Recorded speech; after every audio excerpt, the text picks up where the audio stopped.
Bueno, me parece todo lo que sea acercar la empresa a la arquitectura y el contacto en los materiales, en las cosas, me parece espléndido, claro, que duda cabe, ¿no? Es algo que nos enriquece y que nos permite, bueno, pues ampliar el conocimiento de los materiales y tal, me parece una idea espléndida, sin duda. La arquitectura no está ligada, la calidad de la arquitectura no está ligada a los periodos de crisis, es decir, ha habido en España momentos absolutamente excepcionales en situaciones económicas de posguerra francamente difíciles, ¿no? Luego yo, la primera cosa que quería sería desligarla del contexto económico, ¿no? La arquitectura en España en general y en Madrid en particular está en un momento dulce. Bueno, ayer se vio que 3 arquitectos catalanes recibieron, Aranda, Pillán y Vilalta recibieron el Pritzker, ¿no? Esta es una muestra. Pero lo importante es que no es que haya solo grandes arquitectos que destacan, sino que en general se puede decir que el nivel medio de la arquitectura es francamente excepcional. Con lo cual creo que podemos estar bastante orgullosos y desde luego los que damos clase en las escuelas de arquitectura y concretamente en la de Madrid estamos contentos porque es que la enseñanza funciona. Eso es un baremo claro de que se hacen bien las cosas.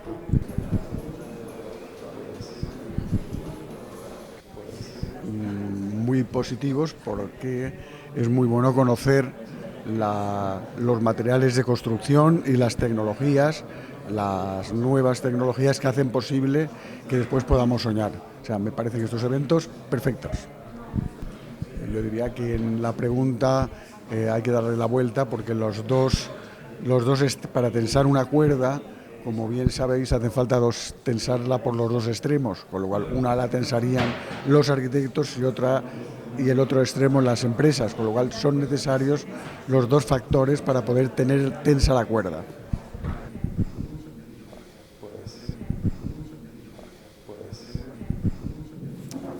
Estamos aquí esta tarde para empezar este debate. Yo primero quiero dar las gracias a los organizadores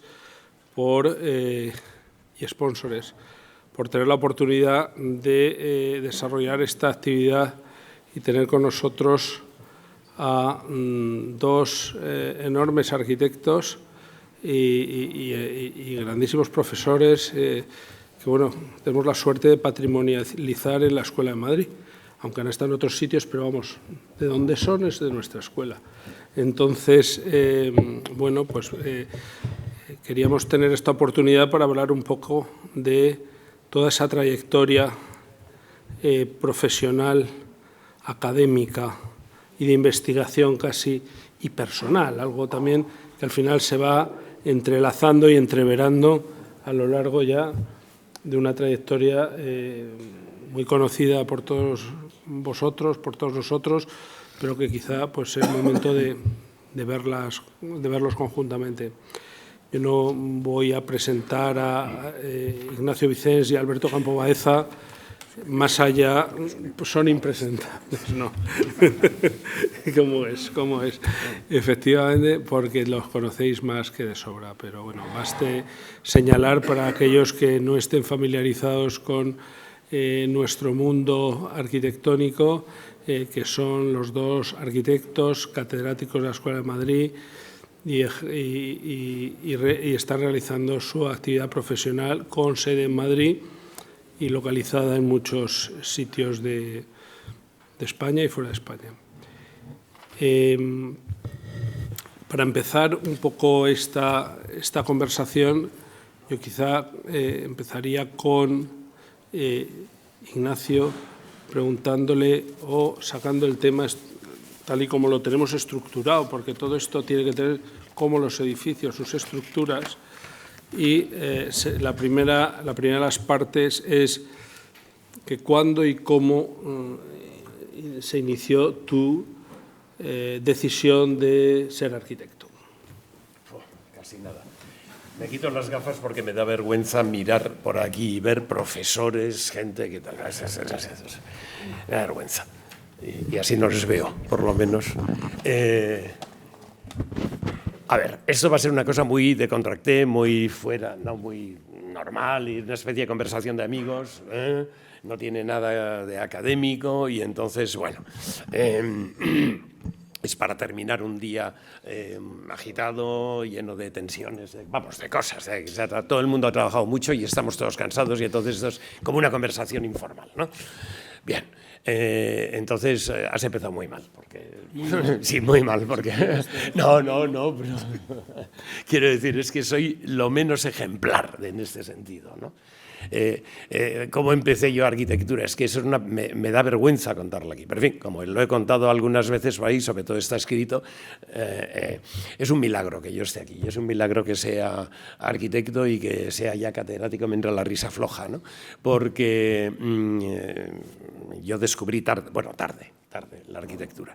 Yo era un estudiante de Derecho. Empecé Derecho, hice 3 años de Derecho, ¿no? Pobre de mí, luchando con el administrativo, el procesal, todos los horrores que podéis imaginaros, ¿no? Y de repente, pues una noche, un amigo que hacía arquitectura me dijo que por qué no le echaba una mano porque al día siguiente tenía entrega, ¿no? No sabía qué era eso, entrega, pero me enteré, ¿no? Y entonces, pues, pero si no sé dibujar, da igual. Tú vienes aquí, necesitamos manos para doblar planos, sacar copias, hacer el café, bien, lo típico de una noche de entrega antes. Y bueno, pues fui allí y vi que ese amigo mío del colegio, que es de arquitectura, era capaz de crear. O sea, que hacía unas cosas que había hecho eso, él. En definitiva, no voy a liar porque hay que dejar que hable también Alberto un poco. Descubrí la arquitectura en tercero de Derecho. No sabía nada, por supuesto, no sabía quién era Mies van der Rohe, bueno, no sabía ni quién era Bernini, nada. Solamente sabía que el administrativo era un peñazo y que la posibilidad de crear debía ser fascinante. Y nada, y al día siguiente pues le dije a mi padre que quería ser arquitecto. Mi padre, un santo, no me echó de casa. Me dijo, pero si no sabes sumar, quebrados, Ignacio. Bueno, ¿y qué? ¿No? Aprenderé. Y nada, y me matriculé en la escuela y vi que no eran quebrados, ¿no? Que había unas cosas rarísimas, que eran ecuaciones diferenciales y integrales y cosas de esas. En fin, pero eso es otra historia.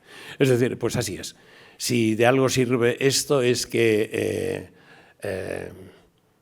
hay en Roma una casa fantástica al lado del Tíber que tiene un lema maravilloso que dice nil difficile volenti, ¿no? Nada es difícil para el que quiere. Yo no sé tal. Los milagros existen y la prueba es que yo estoy aquí, ¿no? Haciendo bachillerato de letras y 3 años de Derecho. Muy bien, muy bien. Muy poco ejemplar, pero... Pues sí. Alberto, tú no, tú más... Yo soy muy poco ejemplar en todo. Sí puedo, como el ambiente es muy tranquilo, muy relajado y no es, como muy bien ha dicho Ignacio, no es tan académico y además parece que lo que estaba previsto no era tanto que contáramos cosas o temas teóricos, ni nuestras obras, sino hablar de estas cosas, pues bueno, pues en eso estamos. Yo adelanto que estos 2 señores provectos que tengo a mi izquierda, los 2 han sido alumnos míos, con lo cual, pues con eso ya queda dicho bastante de lo que yo tendría que añadir. Como se me preguntaba o se insinuaba ahí, ¿por qué ha hecho usted arquitectura? Pues yo responderé lo de siempre. Mi abuelo era arquitecto. Esa figura que está tan denigrada de arquitecto municipal, fue arquitecto municipal, estupendo.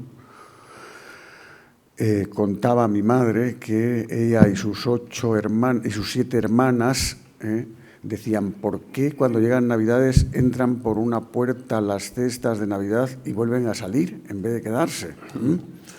Se entiende perfectamente que era un arquitecto municipal honrado, muy honrado a carta cabal.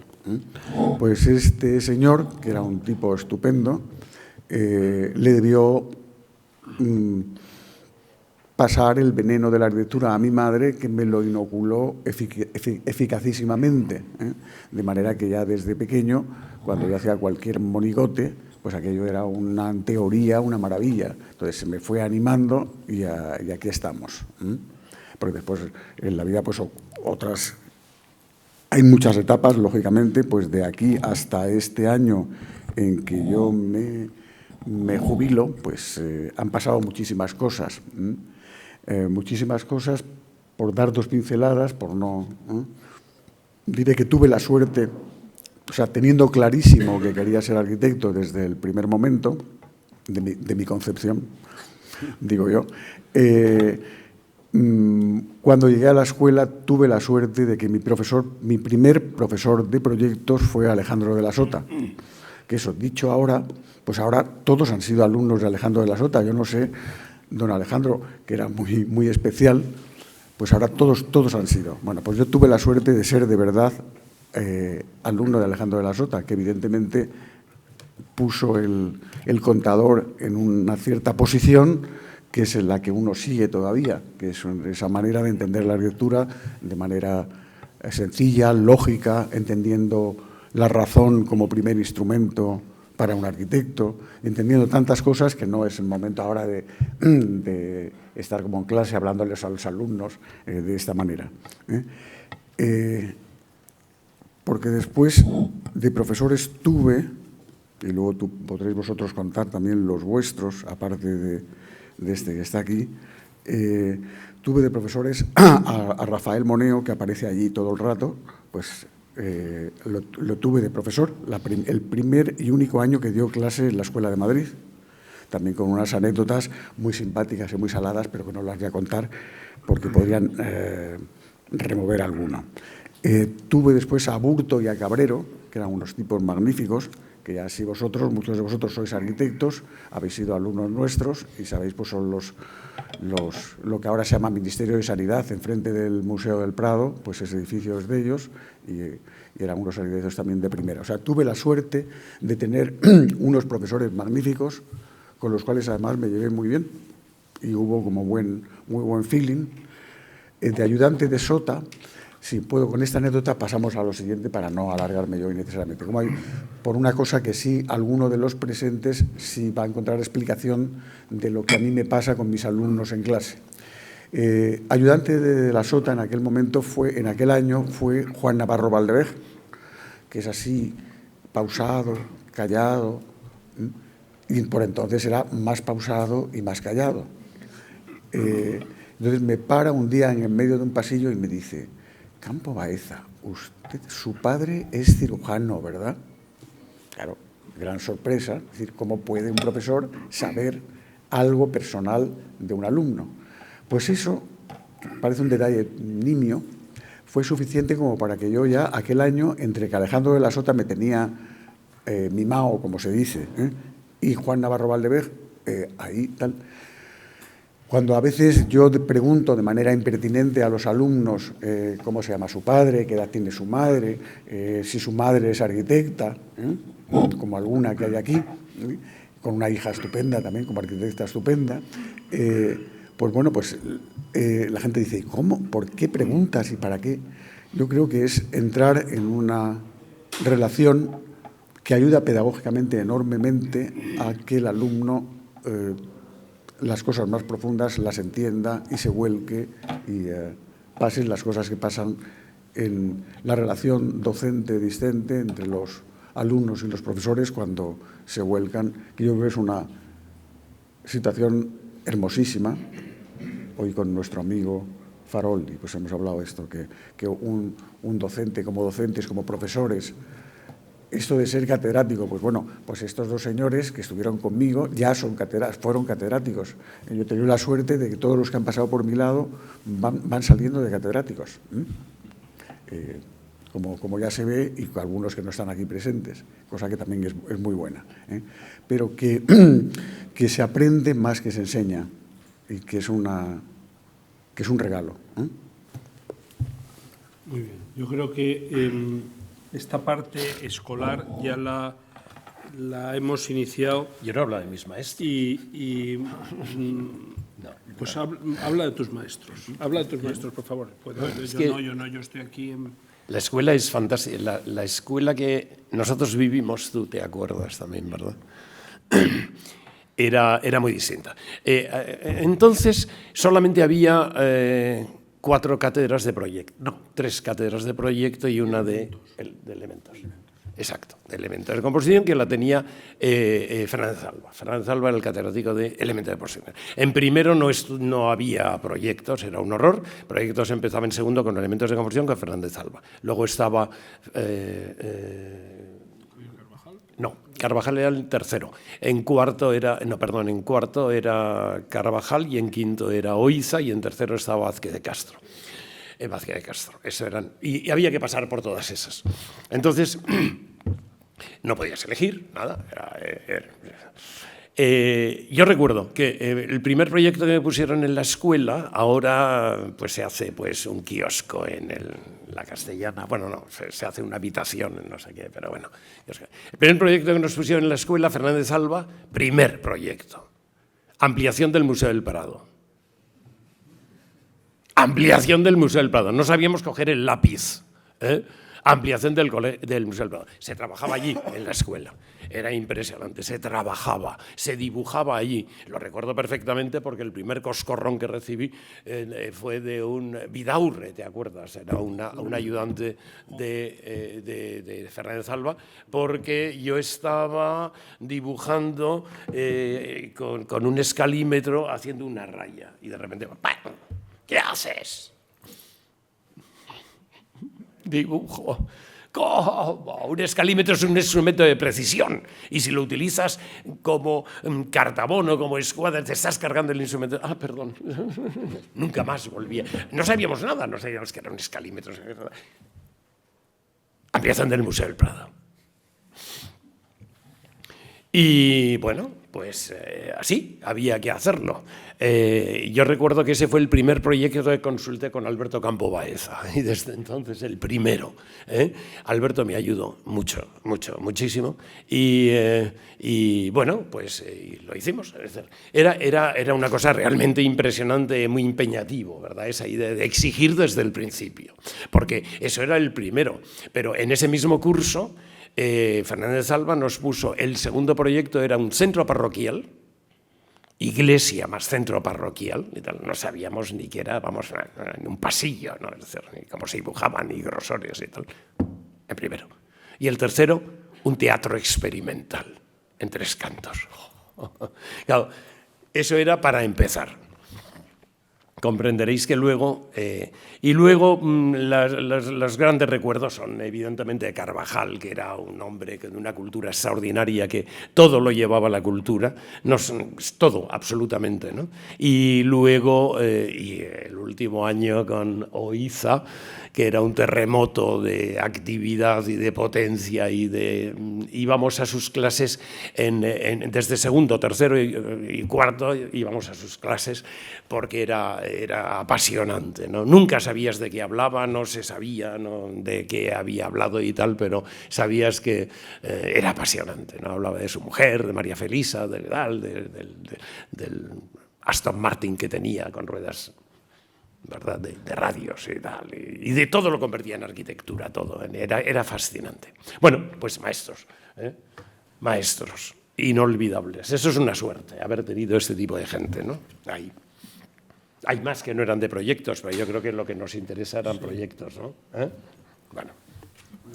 Estamos dando por supuesto que casi todos sois arquitectos. Claro. Hay unos que sí conocemos o conozco y otros que no conozco, pero supongo que también. Entonces, pues bueno, estamos a lo mejor dando, para alguien no arquitecto, a lo mejor lo que estamos diciendo es un poquito simpático, pero no conocen tanto lo que era Oiza, lo que significaba Oiza o lo que significó Carvajal. Que, bueno, lo malo es que a lo mejor de los jóvenes generaciones tampoco lo conocen muchos. Ya. Tampoco conocen mucho lo que ha supuesto para la Escuela de Madrid tener estos supermaestros, ¿no? Como eran. Sí, eso como comentario, yo, a ver, aunque parezca un poco pedante, sí lo puedo comentar así. Cuando yo entré en la academia, casi reclamé si se puede llamar así, el que no era lógico que no fueran académicos, que no hubieran sido académicos, Sáez de Oiza, Carvajal y Fisac y Sota, por poner 4 nombres indiscutibles, ¿no? Evidentemente, Cano Laso sí fue académico y podíamos seguir la lista más larga, pero por decir los imprescindibles. Y creo que lo mismo pasa con estos maestros, ya no a nivel de academia, sino de reconocimiento social. Es decir, la sociedad española, yo creo que en este momento, o sea, ha sido muy bonito hoy ver la noticia de que Ramón, Rafa y Carme han sido Pritzker. Pues es una satisfacción para todos nosotros. Pero uno dice, bueno, pues, ¿por qué no Oiza? ¿Por qué no Sota? ¿Por qué? O sea, los maestros que no hay un reconocimiento paralelo a la importancia. Cualquier Nindundi sale en la radio haciendo unas declaraciones y luego en televisión, pues porque el primer disco de esta señorita que se llama Papá, pues bueno, pues y ahí le dedican tiempo y tiempo. Y sin embargo, a la cultura, el aspecto, el hablar de arquitectura en esta sociedad nuestra parece que estuviera prohibido casi, porque no aparecen los arquitectos por ningún lado, por lo menos cara a los no sé llamarles manipuladores o los que hablan de la cultura en este país nuestro. Pero bueno, volviendo a los viejos maestros, la propia escuela, yo creo que tampoco nunca ha hecho un reconocimiento explícito para estos maestros que verdaderamente eran de primerísimo orden. Cualquier arquitecto, no sé si habría que alguno de los ya doctores, hacen una tesis doctoral sobre Leverend, sobre Asplund, sobre Mangiarotti, y a lo mejor no hay unos estudios más profundos sobre estos maestros nuestros, que insisto, que son de primerísimo orden. Punto. No. Muy bien. Cambiando un poco, aunque siguiendo en el mismo tema, ¿en qué momento, casi ahora empezaría contigo o con Nacho, con el que queráis de los dos, ¿en qué momento decidís empezar una labor docente? Yo supongo que tiene bastante que ver para iniciar cualquier labor el que te ha enseñado, en el caso de la docente, haber tenido los profesores que has tenido, porque si has visto unos zotes, pues probablemente lo último que quieres es estar en esa posición. Entonces, como hilo, digamos, viniendo de eso, ¿en qué momento vosotros os veis que podéis pasar al otro lado del mostrador, por decirlo así, y pasar de ser servidos a servir los gin tonic a los alumnos? Bueno, yo por edad y por situación temporal anterior a la de Ignacio y a la de Jesús, a mí me aconsejó Alejandro de la Sota, al que yo adoraba, me dijo, Alberto, cuando termines la carrera, 5 años fuera de la universidad, luego volverás. Yo aquello no entendí nada, pero obedecí al pie de la letra los consejos de don Alejandro. De manera que cuando volví en el año 76, los círculos alrededor de los maestros y de los menos maestros estaban cerrados. Cuando digo los círculos de tiza. Los ayudantes de Carvajal decían, este enano que viene, ¿quién es? No, que no. Los ayudantes de Oiza, por supuesto. Los ayudantes de todos estos, de manera que yo solicito entrar en la escuela en junio del 76, ni flower, nada. Pero ese año había un tapón, eso los que sois más jovencitos lo entendéis, había un tapón de proyectos fin de carrera de 2.000 alumnos con el fin de carrera pendiente, que pertenecerían a la cátedra de Oiza, o sea, dependían legalmente de la cátedra de Sáez de Oiza, pero que nadie atendía, porque era imposible, claro. Entonces, estos alumnos se encerraron esas Navidades, siento hoy tener la voz así, pero bueno, esas Navidades se encerraron en la escuela y, lógicamente, no podía faltar don Miguel Fisac, que se apuntó a ese encierro, con lo cual todos los periódicos sacaron los alumnos de la Escuela de Arquitectura abandonados, y al frente del incendio estaba don Miguel Fisac. De manera que el rector se asustó, sobre todo por la prensa, así de claro. A los que no sois arquitectos también sabéis quién era Fisac. Y la situación la podéis entender bien. Se asustó el rector y dio 5 contratos para profesores para desatascar aquel tapón. Y entonces Oiza, que era de quien dependían, fue a la escuela, fue al despacho suyo donde estaban las solicitudes todavía de junio, julio, las que no habían sido resueltas, y él, sin encomendarse ni a Dios ni al diablo, como él siempre hacía muy bien, por cierto, vio los expedientes, cogió los 5 mejores, sin conocerlos. Y así entramos, los llamados los Five, que éramos Antonio Miranda, Rafael Pina, Antonio Viloria, me falta uno, y yo. Entramos y desatascamos durante 2 años, desatascamos aquel tapón. No hay aquí ninguno, pero me encuentro frecuentemente a gente que perteneció a esa generación. Y aquello fue muy bonito. Terminamos, y entonces, bueno, se trataba de decir, ¿y qué hacemos? Entonces cada uno se adhirió a donde pudo. Yo debo reconocer que el círculo de Oiza otra vez se me cerró. Claro, ahora uno lo cuenta y es como increíble, pero fue así. El círculo de Carvajal también se me cerró. Y Antonio Vázquez de Castro nunca le agradeceré suficiente, y lo puedo decir aquí en público, con una enorme generosidad me acogió con él. Y estuve un par de años con él. ¿Por qué aquello cambió? ¿Por qué cambió aquello? Estoy contando una historia excesivamente personal, intento terminarla pronto. En el ínterin yo quise hacer la tesis doctoral. Lógicamente quería que me la dijera Julio Cano Lasso, con el que había empezado a trabajar en una serie de edificios que generosísimamente después aparecisteis vosotros, apareció José Manuel Sanz, apareció Antonio Masguindal, Miguel Martínez Canciano, en una operación que no voy a contar, que algunos la sabéis, de generosidad extrema por parte de Julio Cano. Cuando yo le dije a Julio Cano que quería hacer la tesis doctoral con él, porque él era doctor por el método antiguo, me dijo que no, que a mí lo que me convenía era que lo hiciera con Carvajal, que era catedrático. Yo con Carvajal había tenido una mala relación, no voy a decir ya por qué, pero tuve mala relación. Vamos, porque me bajó la nota de fin de carrera de un notable que rehizo las actas para ponerme un aprobado. Por lo cual yo bramaba. Es que no sé si contar la historia completa porque Empecé y entonces el primer día, sí, bueno, la puedo contar en resumo. El primer día que voy a ver a Javier Carvajal, los que fuerais a su estudio algún día, estaba en la calle Goya 7, yo subo todo temeroso, me dice, venga usted el lunes a las 9 de la mañana. Y yo a las 9 menos 10 estaba en la puerta. La anécdota viene que la noche anterior yo había cenado con, sí, como no, la historia la he contado muchas veces, con lo cual no la puedo decir con nombres y apellidos, con Fernando Herrero Algar. Vosotros conocéis a su hermano, al periodista, a Luis Herrero, el famoso Luis Herrero.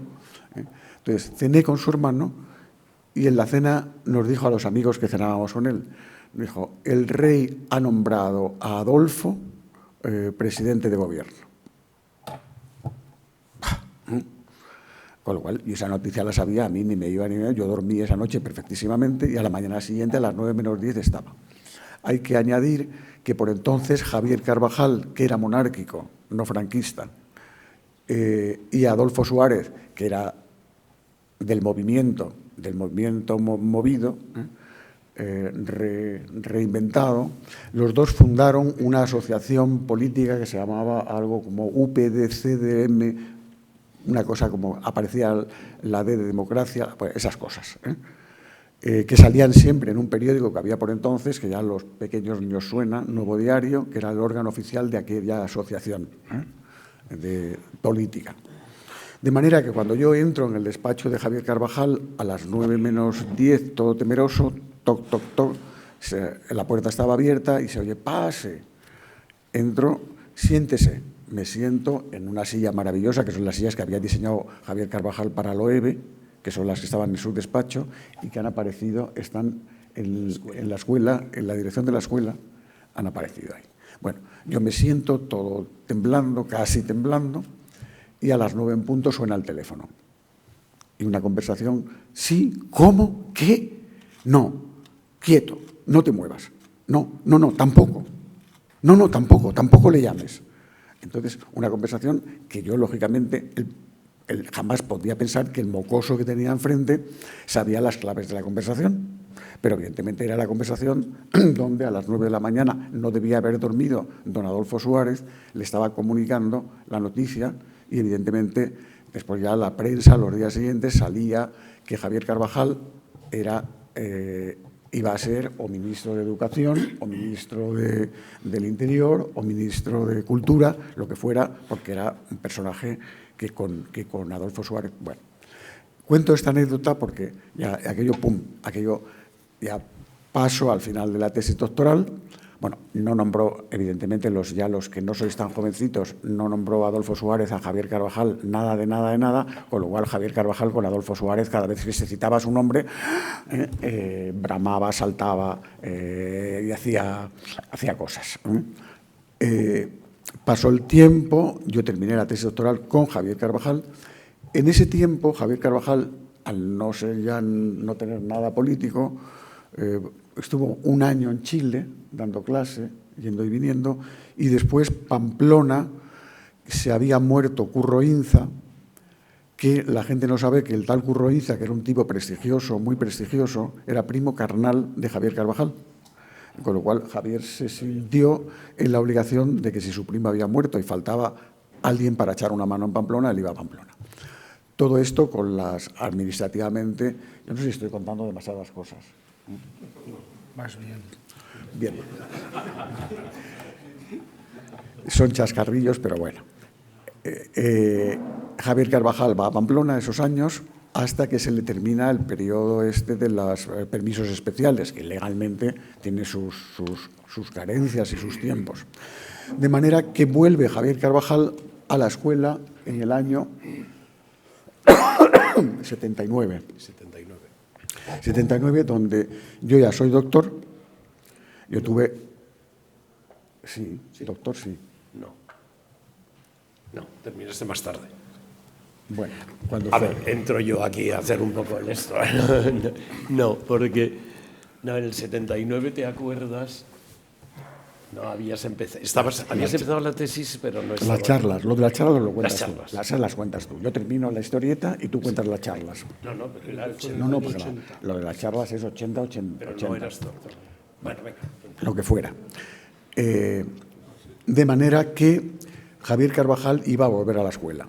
Y se le presentan, claro, en esto cuento maldades, no maldades, pasó todo eso, pero unos las entendéis y otros dirán, ¿qué cosas cuenta este señor ya tan mayor?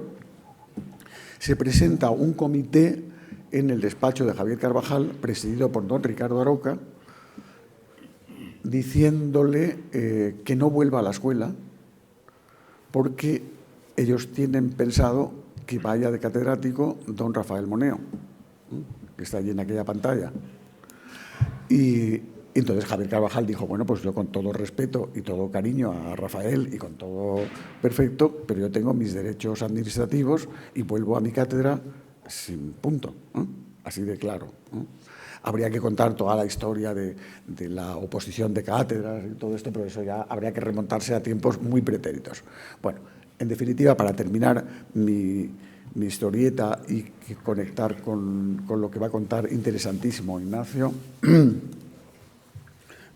Javier Carvajal entonces necesitaba, se le habían ido los ayudantes, se habían disuelto ya ellos por motu propio, de manera que necesitaba unos arquitectos jovencillos y con ganas para ser ayudantes suyos. A mí me lo propone, que lógicamente yo estaba viéndole todas las semanas o casi todas las semanas con motivo de la tesis. Entonces, pues entró Ignacio Vitens, entró José Manuel Sanz, entró Miguel Martínez Ganciano, Isicio Ruiz Albusac, César Ruiz Larrea, Carlos Rubio Carvajal, o sea, un plantel de gente estupenda. Se quedaban de los antiguos, se quedaban Luis de la Rica, lo digo por lo que contarás tú después Álvaro del Torres. Restaurante. Álvaro Torres, bien. Federico García Germán. En fin, un plantel que si le echamos el producto este de hace 2 charlas, que nos conserva a todos para toda la vida, vamos, inmarcesibles, ¿no? Se dice inmarcesibles. Y punto. Entonces ya ahí pensamos el plantel nuevo, esta plantilla de gladiadores, pensamos qué podemos hacer para darle a don Javier Carvajal y a su cátedra un aire nuevo, que decía aquella canción de Karina. Pues esto. Entonces, don Ignacio entra ahí como un torbellino, como siempre, y a la historia de los... ¿Cómo decides tú entrar en la escuela? Pues se ve, facilísimo. O sea, no lo decido. Me llama Javier Carvajal. Yo había hecho el fin de carrera con Oiza. Me lo había llevado Gabriel Ruiz Cabrero, concretamente, pero que estaba en la cátedra de Oiza. Y me lo corregía Oiza y tal. O sea, no lo había hecho con Javier. Pero en ese momento que Javier necesitaba gente, tengo la suerte de que estoy en el momento exacto ahí y tal, y me llama y me dice que sí quiero ser profesor. Y evidentemente le digo que sí, claro. Y empiezo a ir. Me dice una cosa importante: si quieres ser profesor tienes que hacer la carrera académica. Pues hago lo que sea, vaya, ¿no? La carrera académica, lo que sea. La carrera académica quería decir entonces hacer 2 años, entonces eran 2 cursos de doctorado, luego hacer la tesis y luego hacer oposiciones. Lo que sea, ¿no? Yo hago... Y efectivamente así es como entro. Y entro al mismo tiempo que Alberto en la cátedra de Javier. Lo que pasa es que Javier ya... No, Alberto ya estaba con el doctorado haciendo su tesis sobre arquitectura racionalista madrileña. Y bueno, así fue, facilísimo, o sea, sin oposiciones, sin nada, una llamada. Y ese primer año, efectivamente, que no había que dar algo y tal, entonces empezamos con esa locura que fue hacer las... Estamos en el año 80. 80. Estamos en el año 80. Y decidimos, ¿verdad?, que había que traer a Madrid a todos los grandes arquitectos. Ahora esto es bastante normal. En el año 80 no venía nadie. Pero nadie quiere decir nadie. La prueba es que todos los que trajimos venían... Bueno, un poco más, ¿no? Pero de los que trajimos el primer año, yo creo que nunca, ninguno había estado en Madrid, ¿no? Tadao Ando no había estado, Richard Mayer, Peter Eisman, bueno, vinieron prácticamente todos los Five, ¿no? Álvaro Sisa, claro, efectivamente, es decir que Soto fue un poco más tarde, sí. Pero el primer año fue una locura. Entonces era conseguir que vinieran estos a enseñar sobre aquí. Nunca habían estado en España, en Madrid, en nada y tal. Y no había estado jamás, en Europa no había venido. No sabía una palabra de inglés, era una cosa impresionante. Y el traductor que teníamos hablaba un español que parecía, no sé, como rumano. Bueno, era todo muy raro, pero era todo muy raro y muy divertido. Y fue una entrada en la escuela realmente como muy agitada y un torbellino, ¿verdad? Porque además eran viajes un poco largos. En el 80 tampoco estaba tan... Entonces, pasaban casi 5 días o 6 días aquí, no, casi una semana. Con lo cual, había conferencias en varios sitios. Había conferencias en la escuela, por supuesto, pero también para la escuela de arquitectura y para arquitectos en el Colegio de Médicos, que tiene un sitio fantástico, ¿te acuerdas, verdad? Bueno, te vas a olvidar si pegábamos los carteles los dos ahí por la noche, pegando los carteles en los árboles del Retiro. Bueno, y en la puerta de los hoteles. Los carteles eran maravillosos, eran unas serigrafías diseñadas por Roberto Turégano al estilo de Massimo Vignelli y eran una preciosidad que curiosamente todavía los que conservéis algún cartel de aquellos, la serigrafía tiene la capacidad de mantener el color intacto. Preciosísimos, eran preciosísimos aquellos. Cuenta la anécdota y luego lo que pasa es que patucos. Era mucho tiempo. De los patucos. Era mucho tiempo, anécdotas de aquello, era una cosa increíble. O la ir a buscar... la de la comida, la de la paella. Éramos unos ingenuos, era una cosa realmente increíble. Íbamos a buscarles al aeropuerto. Yo tenía un coche, 127 amarillo. Alberto nunca ha conducido ni ha tenido tal. Yo tenía un 127 amarillo, un 127, Dios mío. Pero les alojábamos, no sabéis ni lo que es el 127. Un SEAT pero 127, les alojábamos en el RIF. Pero les alojábamos en el RIF. Les alojábamos en el Ritz, pero íbamos a buscarles en mi 127 amarillo, que tenía una raya roja que ponía súper especial coupé y me creía el rey del universo. Tenía 2 puertas. Era súper especial coupé, esportivo. Y recuerdo la primera vez que fuimos los dos a buscar a Richard Mayer, que era y vemos salir a Richard Mayer, enorme, monstruoso, y a su mujer elegantísima y tal, y 12 maletas de Vuitton. Bueno, 12, pero enormes y tal. Dice, pero bueno y tal. Evidentemente metimos las maletas en mi coche y se fue con ellos al Ritz en un taxi, porque es que era todo así, pero íbamos a buscarles, pegábamos los carteles, hacíamos todo. Y había cenas con alumnos, que eran muy divertidas, ¿verdad? ¿Te acuerdas? Nos llamamos así. ¿Tú has ido a alguna de esas? Claro. Al Mesón de la Tortilla, con Richard Mayer, que era tan súper sofisticado. El Mesón de la Tortilla. Nunca se había visto una cosa de esas, ¿no? Bueno, hay unas anécdotas que sería divertísimo. Un libro que podíamos hacer un poco de la escuela, del ambientazo de la escuela, entonces sería ese. Porque hay anécdotas maravillosas de todo tipo. Algunas terminan bien, algunas terminan muy bien y otras terminan en boda. Y bueno, pero nada, en fin, tonterías. Venga. Esto empieza Muy bien. Me vinieron, bueno, fíjate. ¿Puedes contar el comienzo sin citar los nombres?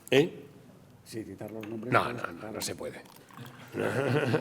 Que luego luego no me la sé. Se sabe todo. Se sabe todo. No, pues era. Y entonces, y con eso la verdad es que fueron las primeras conferencias esas que se hacían en la escuela con una secuencia impresionante, y la verdad es que se puso el listón altísimo. El segundo año ya vino en total 20 y tantos arquitectos, ¿no? En 2 años, una locura, ¿no? De este tipo. Y nada, y al mismo tiempo era muy divertido, al mismo tiempo trabajamos, al mismo tiempo empezábamos a dar clase y empezamos a aprender a dar clase, porque dar clase con Javier Carvajal, ¡wow! Y yo recuerdo el primer día que me dijo a corregir en búlgaro, nos llamaba de usted, ¿no? Yo temblaba por todas partes, pero temblaba, ¿no? Porque delante de Javier Carvajal, que tenía un carácter, ¿no? Y entonces, bueno, pues, le podía caer algo muy bien o muy mal. Y mi primera clase fue patética, porque en un momento determinado se levantó, me dijo, siéntese. Aquí siguió él. Bueno, pero bueno, esa es la vida, o sea, la vida se hace con heridas de todo tipo y así aprendimos, ¿no? Bueno, vamos a ver, yo en esto voy a terciar un momento, porque sí que creo que es importante en este punto señalar que igual que nuestros maestros, o los maestros que yo también he coincidido en parte de ellos, nos han transmitido pues casi los genes de la arquitectura, yo creo que esta etapa en concreto de esta serie de conferencias, y eso lo digo como alumno que yo era entonces, eso abrió la cabeza de una generación al extranjero. O sea, de repente nos abrió la cabeza a lo que estaba pasando desde Japón a Estados Unidos. Bueno, eso con certeza absoluta, o sea, que eso sí, y yo creo que eso fue importantísimo, o sea, importantísimo, porque era algo que le faltaba a la escuela. O sea, la escuela tenía grandes maestros, grandes profesores, pero la proyección internacional era cero, tanto como esto. Entonces, de repente es como un canal, una vía y unas referencias, en la cual yo, de verdad, quiero agradecerlo en público aquí, porque esa carteles y esas cosas, gracias, que tengo toda la colección. Gracias. Me debes un gin tonic. Los que quieras. Fue un panorama que no estaba al día, que fue importantísimo, desde luego. Con lo cual, agradecido. ¿Qué momentos recordáis especiales? Dentro de la docencia siempre uno tiene como una serie de anécdotas, algunas las habéis contado, pero casi con los alumnos, o normalmente suele ser con alumnos o en la escuela, o pues alguna anécdota que tengáis en la cabeza Si quieres empezar con Alberto. Hay una que sí, no la había apuntado aquí, pero sí creo que es importante, aunque, bueno, importante, algunos de los protagonistas están aquí sentados. Yo, en esta especie de locuras, bueno, terminó la operación que hacíamos Nacho y yo, quisimos terminarla para cerrar de alguna manera toda aquella operación con Barragán. Yo escribí a Barragán invitándole, y Barragán, para los que no seáis arquitectos, Barragán era un arquitecto mexicano a nivel de maestro. El primer Pritzker. El primer Pritzker, sí. Magnífico, maravilloso.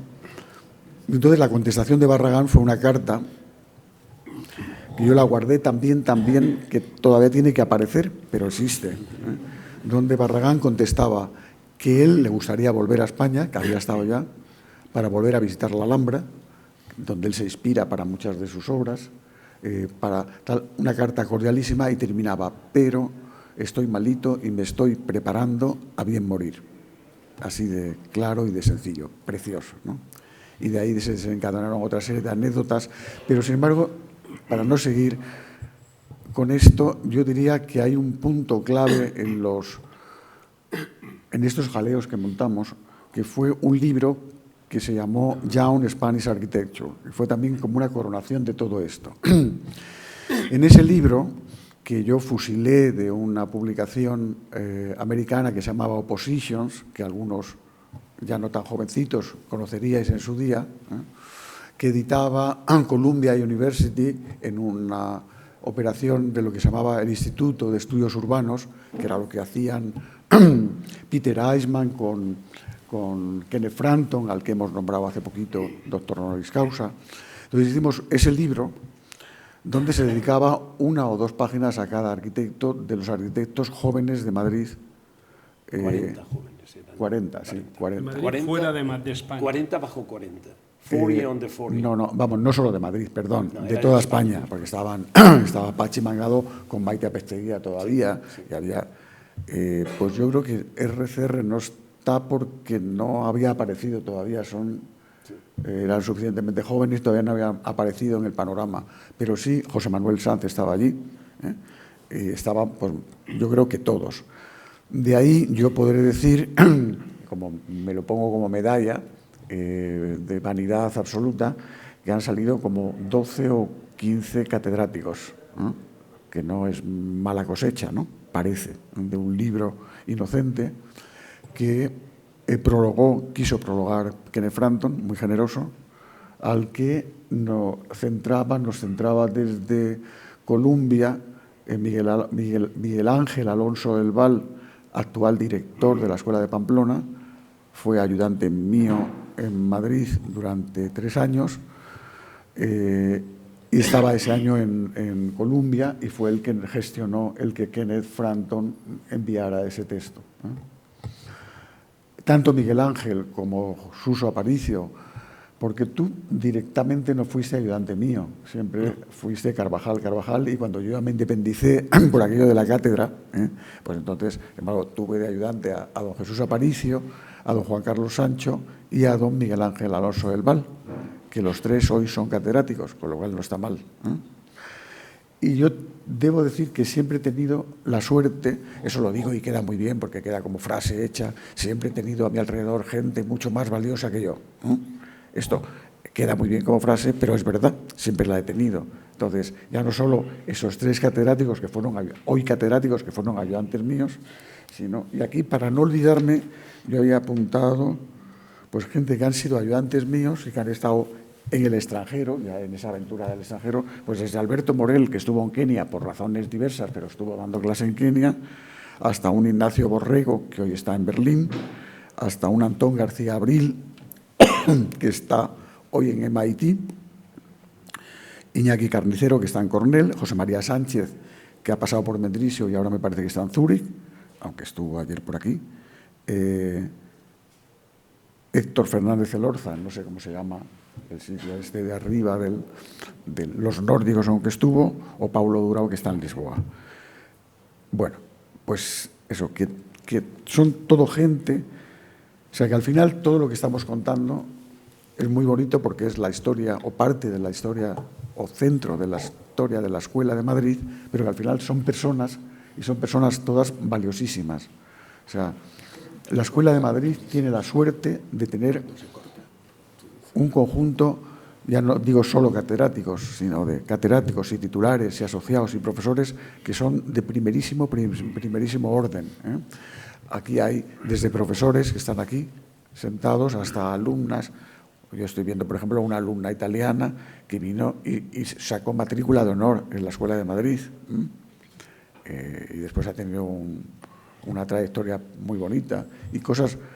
La escuela, o veo a Eduardo, y pues también pues la trayectoria de Eduardo o de Miguel Ángel, también brillantísima, ¿eh? Pues como alumnos fueron de matrícula de honor y después ahora están haciendo una arquitectura maravillosa, ¿eh? Y no sé, que es muy satisfactorio. O sea, que quizá yo volvería a decir que uno aprende más que enseña y que la escuela es como una familia en el sentido más bonito de la palabra, ¿no? Con César Jiménez Benavides aquí en primera fila, ¿eh? Muy bien. Y con Tania por ahí atrás, que con las gafas disimula, pero... La Cuadra Salcedo es una arquitecta maravillosa. Y su madre también. Pero ya no fuiste alumna mía. Bueno, Nacho, ¿y tú alguna anécdota de algún recuerdo como profesor especial? Que quieras subrayar. Hay tantas. Una. Recuerdo una de... recuerdo una de alumno. ¿Qué? ¿Cómo que? Está de profesor egregio en Milán. Por cantar ya, por bajarles. Recuerdo una de alumno. Fíjate que me cambié, tal. Había un profesor ahí. Bueno, no está jubilado, pero uno de los que debo también mucho, que se llama Carlos Ambricio Rivera Echegaray. Daba historia. Y la historia era unas cosas que a mí me interesaba. Y la verdad es que me interesaba bastante, lo estudiaba y sabía. Y tal. Pero yo hice la carrera como todos, supongo, ¿no? En grupo. Comandita, 5, ¿no? 5. Y 4 más 1. Hay que decirlo, que era una persona que era especialmente odiada por razones políticas, por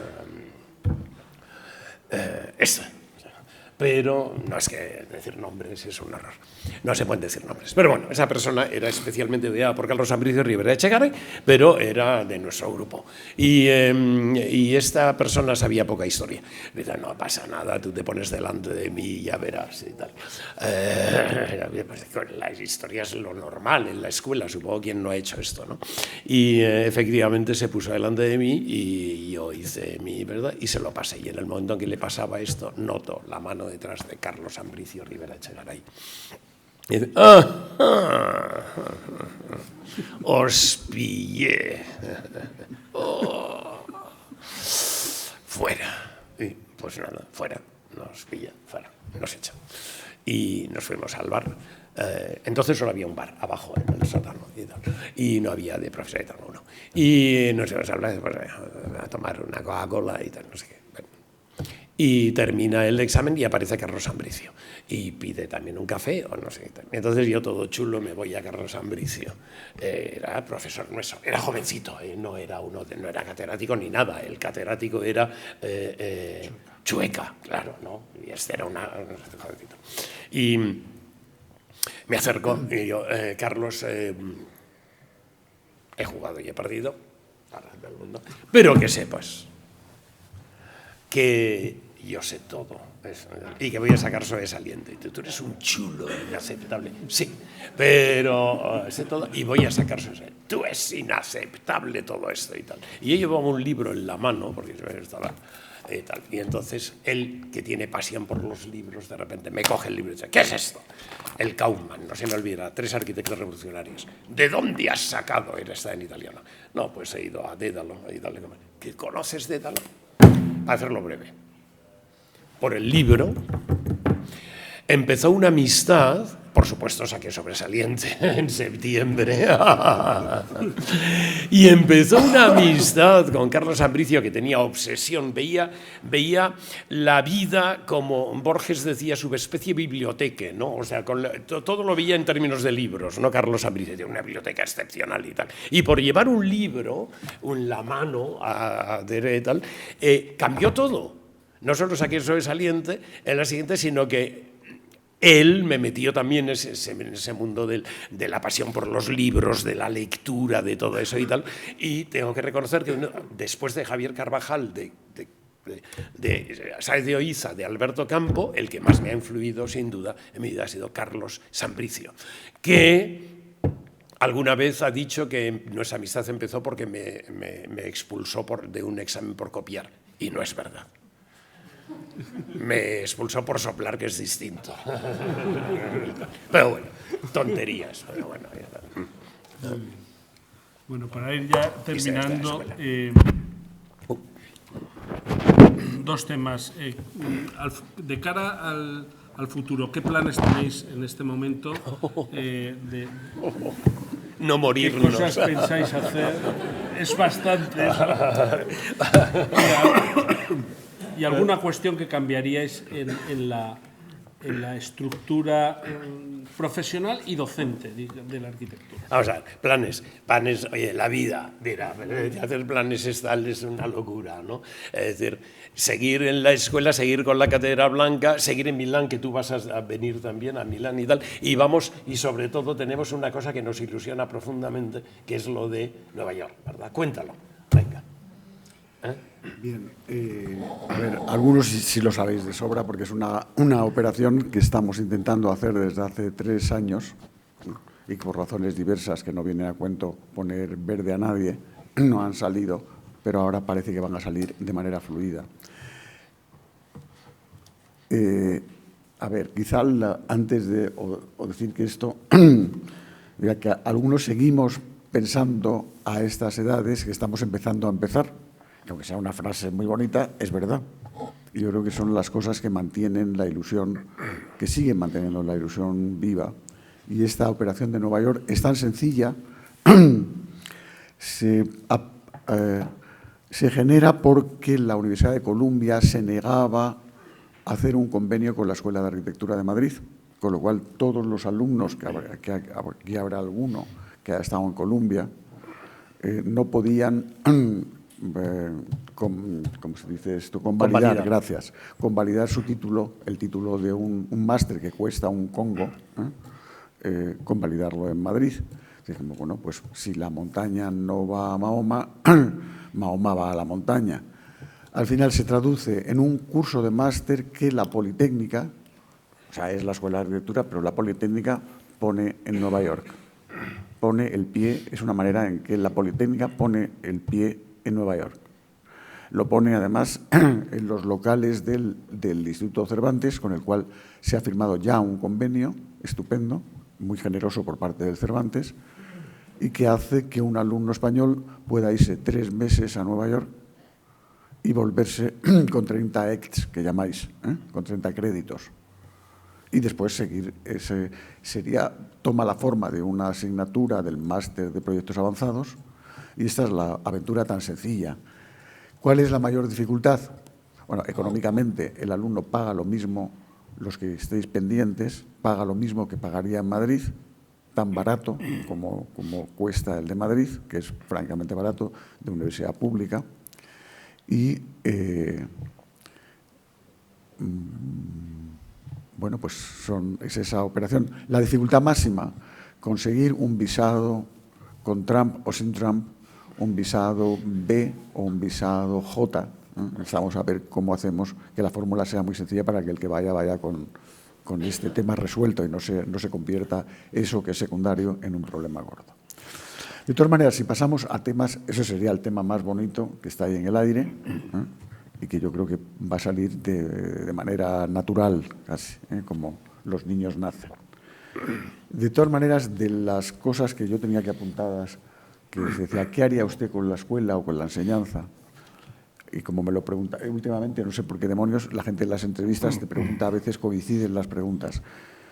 yo diría con toda claridad que yo metería en los estudios de la arquitectura la música y la filosofía y la literatura.